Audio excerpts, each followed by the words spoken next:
control the budget. I make sure that ministers are well controlled, even when they are traveling.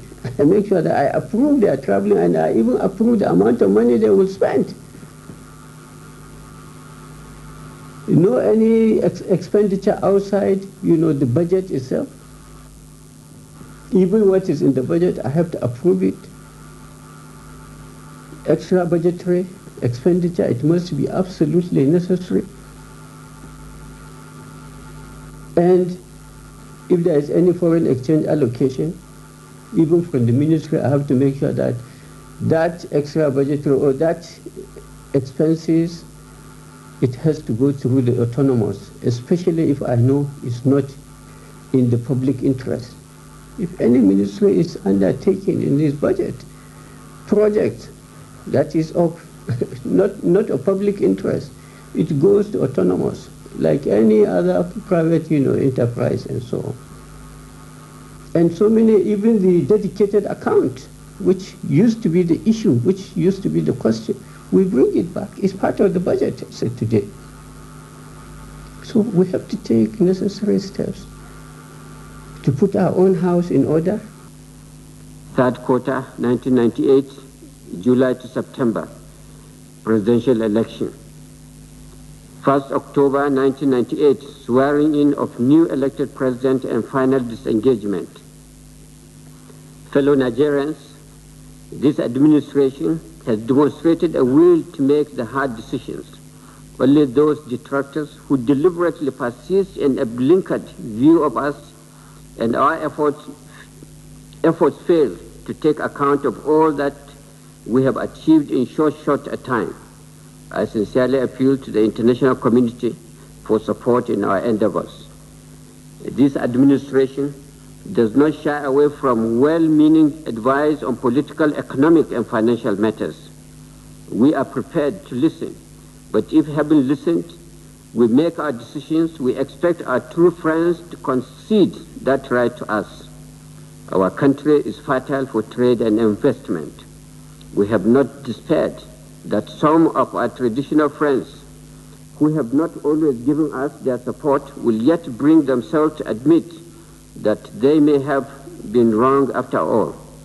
I can only refer them to favorable comments and assessment which international financial institutions and our creditors are freely giving out to the world.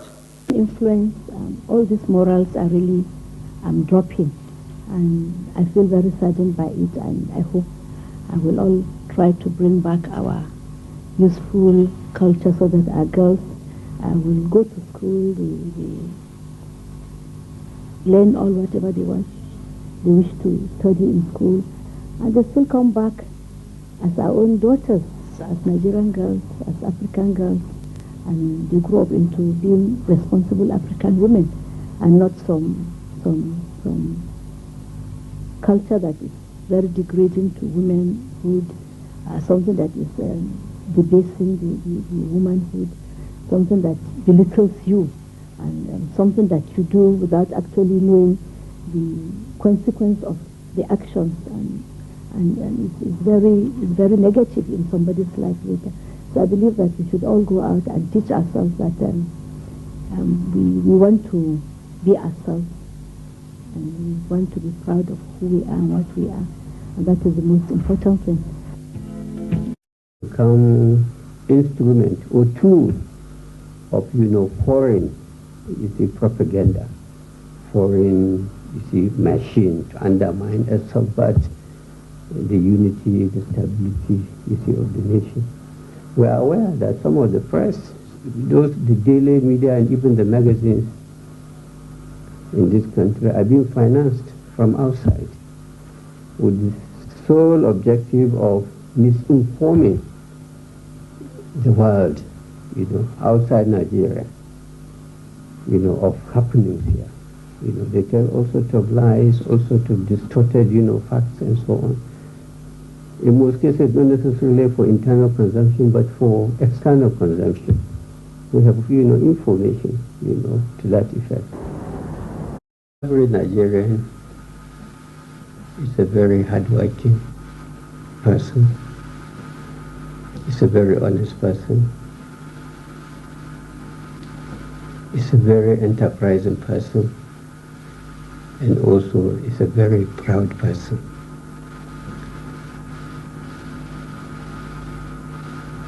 The Nigerian, you find that as of today, amongst all the Africans, Nigerians are the largest outside Nigeria itself. Outside Nigeria, well, anywhere in the African continent or outside the African continent. If you go to Europe, in any of the countries in Europe, maybe except France, for obvious colonial reasons, you may find that in all other places there are more Nigerians than other Africans.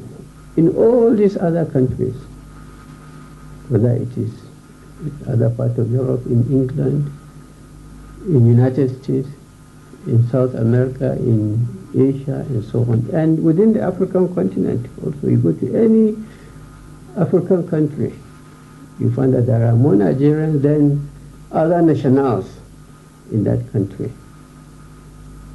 And they are there, they are pursuing their legitimate, you see, interest. And they are doing very well, very enterprising in trade, in commerce, in all other aspects. That is the average Nigerian. On oil is a main source. Out of our whole earnings as a nation, 65% of our earnings as a nation goes into recurrent. That is payment of salaries and the running of, administration, both state and federal. 65% of our earnings. 30% of our earnings as a nation goes into paying debt. And what is the balance? 5%. So it's only 5% goes into development. What do you achieve? So there must be discipline, there must be physical discipline, whether it is on the monetary aspect of it. The people themselves have to be reoriented. We are a disciplined society in this nation. There's no doubt about it. This national government is hereby dissolved. A provisional ruling council is hereby established. It will comprise the head of state, commander-in-chief of the armed forces of the Federal Republic of Nigeria as chairman, the chief of general staff as vice chairman, the honorable minister of defense, the chief of defense staff, service chiefs, the inspector general of police, the attorney general and minister of justice, the internal affairs minister, the foreign affairs minister, and the national security advisor. Legislative powers will reside in the council. Fellow Nigerians, the events of the past month, starting from the annulment of the June 12 presidential election, culminating in the appointment of the former head of state, Chief Anas Shanekan, are well known to you. The economic downturn has undoubtedly been aggravated by the ongoing political crisis. We require well thought out and permanent solution to these problems if we are to emerge stronger from them. Consequently, a constitutional conference with full constituent powers will be established soon to determine the future constitutional structure of Nigeria. The Constitutional Conference will also recommend the method of forming parties which will lead to the ultimate recognition of political parties formed by the people. General Abacha's administration accepted the national demand for a constitutional conference.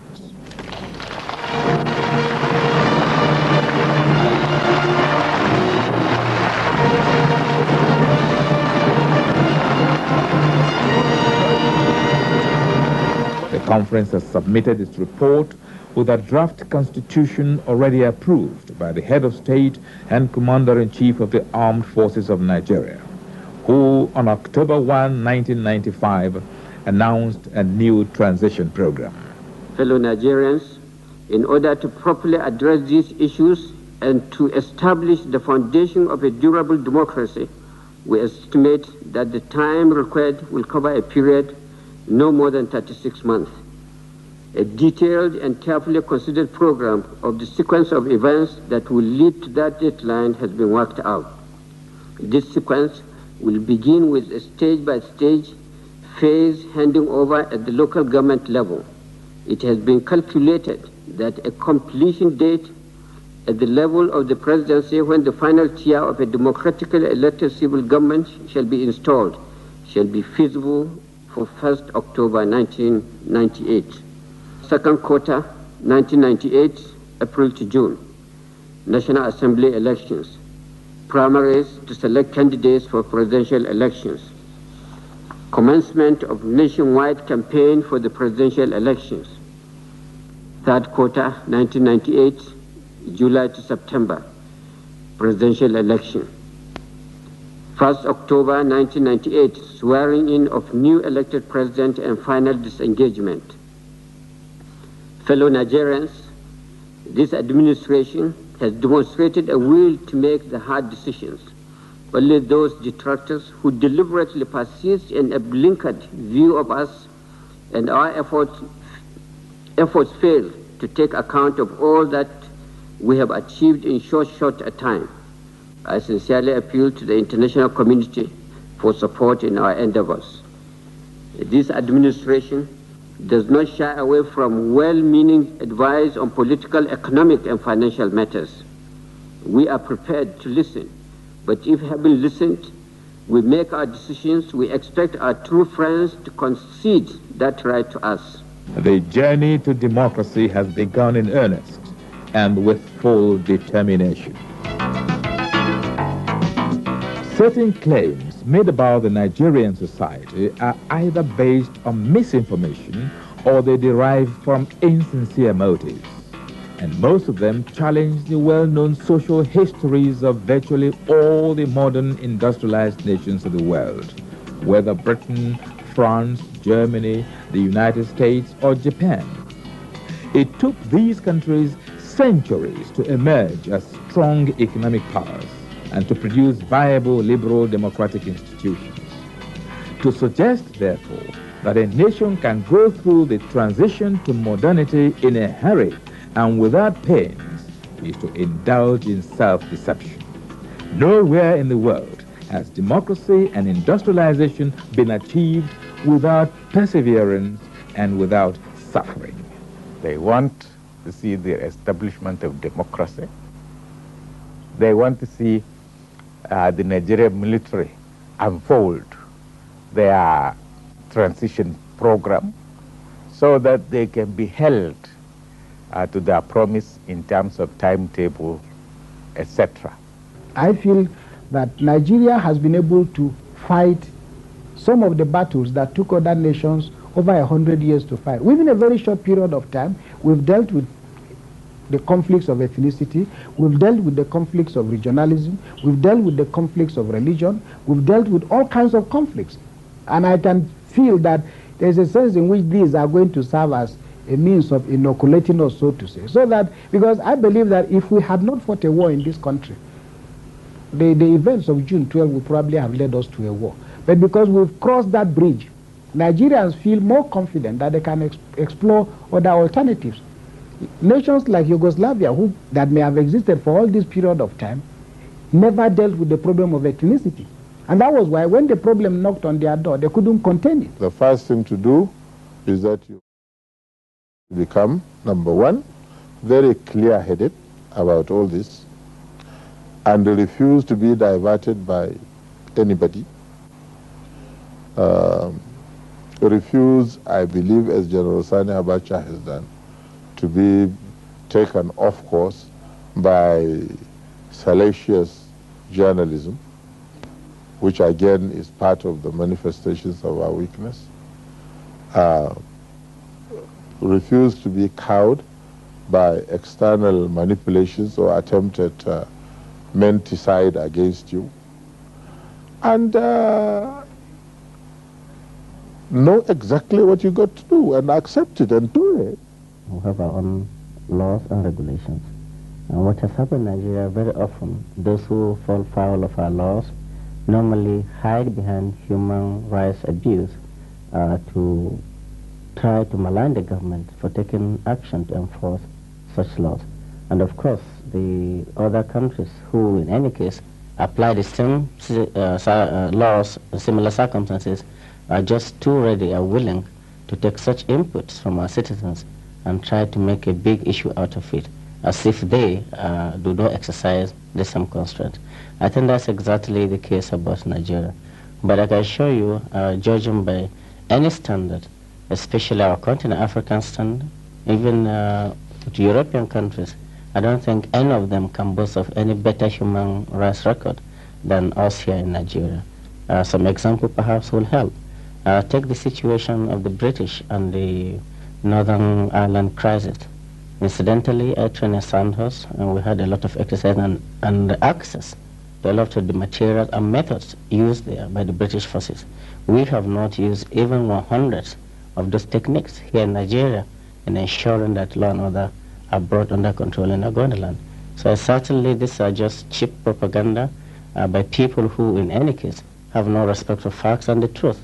The elements within the political class that they refer to as the conservatives, we have not been responsible for inviting the military, and the so-called quote-unquote progressives, by own admission, said that they invited Shoneka because they were not prepared to allow Shoneka to settle down and to see what he can do to resolve the crisis at hand at that point and move the country forward. So they were not ready to accommodate Shoneka for 6 months. Now they have to deal with the military regime for another 5 years, and yet they are also complaining. They do everything, that they do the opposite of whatever they tell us to do. And this is why Nigerian leaders must stop listening to what they say, not only in the public media, but even the so-called textbooks which they have sent to our schools. And begin to look at the person who is talking to you. How do they do this? If they tell you this is the way to solve this problem, look at them, is that the way they are solving it? If they tell you this is the correct way to develop politically, socially, or economically, look at them, is that the way they themselves are doing it in their own country? I think this is the only way to go forward. Nigeria, much of the problems have no root in our national psyche. They are not in our character. We are committed, we are sincere, and we will do everything possible. But you know exactly what we went through in this nation. You know the basis and the reason why even in 1992, about how many, is it 13 or 23 presidential aspirants had to be disqualified. And we knew exactly what happened in 1993 when, you know, what happened when even the election had to be cancelled and so on. So what we have done is to take necessary, measures to ensure that some of these, incidents are avoided. But at the same time, the transition program is for the nation, but the major players in the transition program are the politicians themselves. So the politicians themselves will have to come and bury their differences. Will have to play politics the way it is, not politics of animosity, not politics of religious or ethnic, sentiments or anything. No matter how devastating to the unity and stability of the nation, once it favors that individual politician, he is ready to exploit it at the expense and at the cost of the unity or stability of the nation. So what we have done is clear, it's simple, it's straightforward, and it's step by step. But I tell you, we know we are all Nigerians. The politicians themselves, is a big challenge on them. They need a change of attitude, a change of mind for them to come and play responsible politics.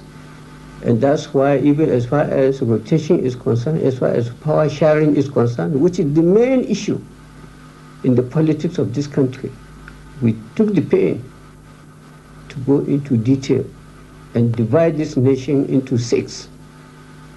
So the question of majority, the question of minority is absolutely immaterial. It's question of quality.